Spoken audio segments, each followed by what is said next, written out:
Salut les gars, j'espère que vous allez bien. Donc, je vais vous faire une petite analyse sur ASI. Donc, en fait, c'est plutôt une révision de ASI. ASI qui est la fusion entre Ocean, Ajax et Fetch, les trois plus gros projets, je dirais, d'intelligence artificielle. Donc, on a su que la fusion se faisait déjà il y a quelques moments. On sait déjà beaucoup c'est quoi le projet. Tu sais, par exemple, on a une vidéo de Iril qui l'avait super bien décrit. Donc, en soi, on comprend bien le projet, donc je m'étalerai pas trop là-dessus. Je vais juste vous soulever un peu les éléments que j'ai vus récemment lorsque je faisais les petites recherches de mise à jour un peu, savoir où est-ce qu'on en était rendu dans la migration, qu'est-ce qui se passait.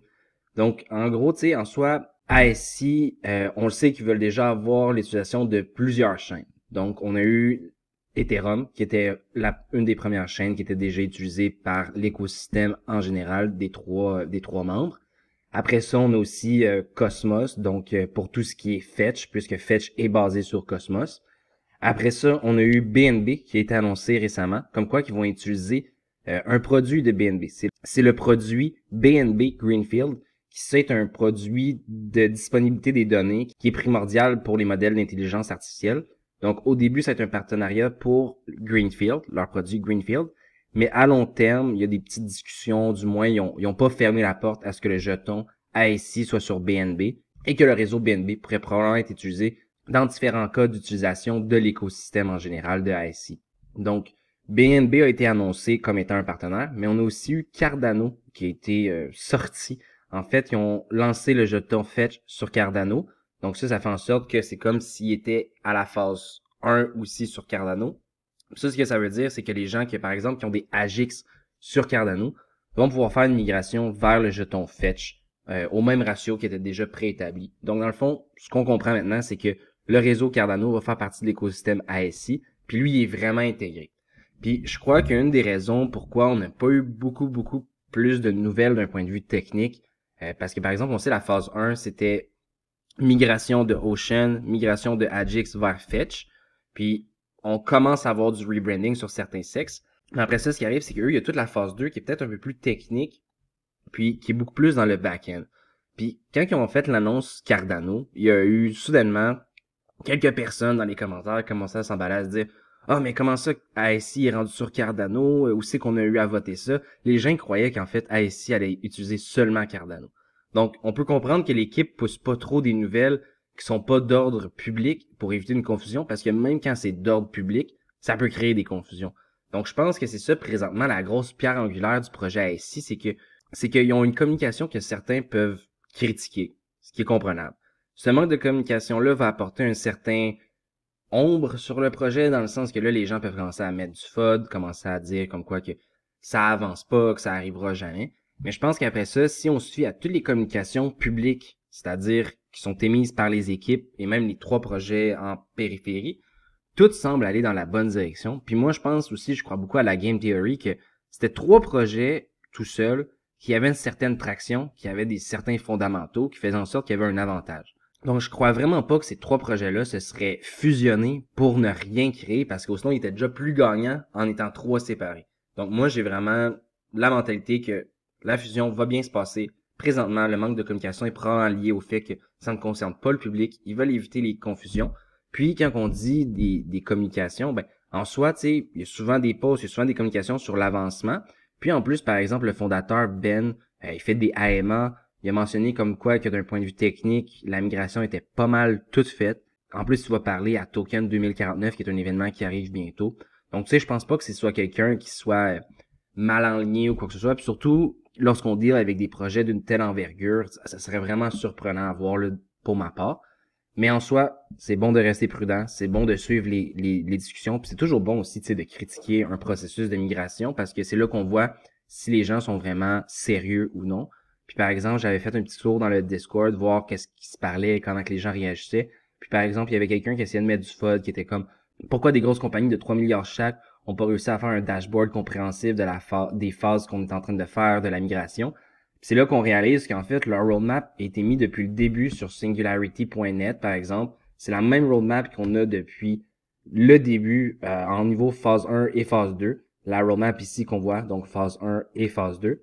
Puis en gros, la personne de l'équipe a répondu aux gens, tu sais, qui commençaient un peu à avoir peur si la migration allait être faite, c'est qu'elle disait, pour l'instant, ça va rester fait pour un certain moment. Dans le sens que ASI est basé sur les agents autonomes, ce que FET est. Mais après ça, c'est toutes les données puis comment que le protocole FET travaille qui devient être amélioré à cause des technologies qui viennent se joindre à lui, donc Agix et Ocean. Mais en soi, comme la personne de l'équipe disait, il dit, pour le futur moyen court terme, la phase 2, tu sais, on n'a rien à faire, ça va rester fait ainsi. Oui, on va voir des petits rebranding ici et là, mais d'un point de vue technique, c'est vraiment eux qui sont en train de le faire dans le back-end, puis ça nous regarde pas.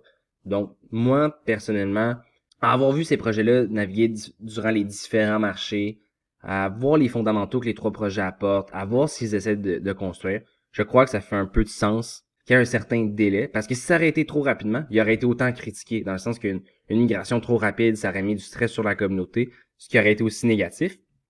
Quand on regarde de l'autre sens aussi, c'est qu'il y a rien qui a arrêté pour les trois projets, dans le sens que on continue à faire ce qu'on faisait toujours, sauf que là, on devient vraiment un agglomérat de gens qui performent et qui peuvent s'entraider. Comme par exemple, Fetch a annoncé un financement de 10 millions de dollars pour des projets d'agents autonomes, ce qui fait vraiment du sens puisque ASI est basé là-dessus. Donc, ça montre que on a une fusion qui est en train de se faire passer. C'est business as usual pour les protocoles. On finance dans le développement. Donc, en soi, moi, j'ai pas vu de red lights vraiment, à part, comme je dis, peut-être côté communication, puis peut-être outils pour nous aider à suivre la migration.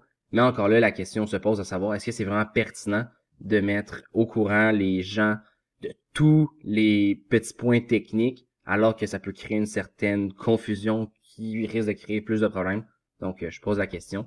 Mais à part de ça, pour moi, ASI, statut inchangé, suffit de patienter, mais tout pointe dans la bonne direction. Puis, comme je dis, une migration trop rapide aurait probablement créé sa vague de critiques aussi. Donc rendu là, on voit bien que le FOD va exister toujours, peu importe qu'est-ce que les gens font, même si c'est rempli de bonnes intentions ou de mauvaises, mais on va le savoir à la fin du jour.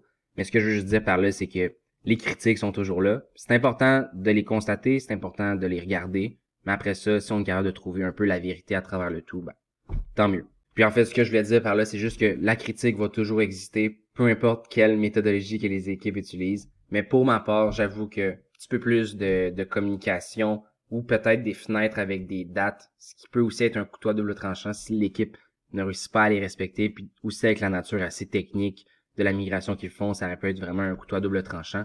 Donc, pour ma part, je continue à suivre, on regarde ça aller, puis on se dit à très bientôt. Au revoir. Donc, rebonjour à tous. J'ai décidé de faire un ajout aux vidéos puisque, en fait, le vidéo de mon analyse avait été tourné en début septembre. Et puis, je dirais le mois de septembre et même le mois d'octobre ont été un peu un mois de mise à jour pour ASI. Donc, je trouvais pertinent au moins de vous tenir à jour des développements. Donc, en fait, un des trucs qui a été annoncé en septembre, comme vous voyez ici le 12 septembre, c'était que Kudos, en fait, un fournisseur de cloud computing décentralisé, Kudos, un projet que vous pourrez trouver, ont décidé de merger leurs coins eux aussi avec ASI. Donc vraiment, ils viennent s'intégrer. C'est un quatrième projet qui vient s'intégrer à l'alliance des trois projets Ocean, FET et Agix. Donc maintenant, on a Kudos. Et puis, un peu pour prendre mon ordre d'idée que vous avez vu dans le vidéo de mise à jour sur ASI, en fait, c'est une alliance qui fait du sens parce qu'il y avait personne qui apportait vraiment de la puissance d'ordinateur d'une manière décentralisée.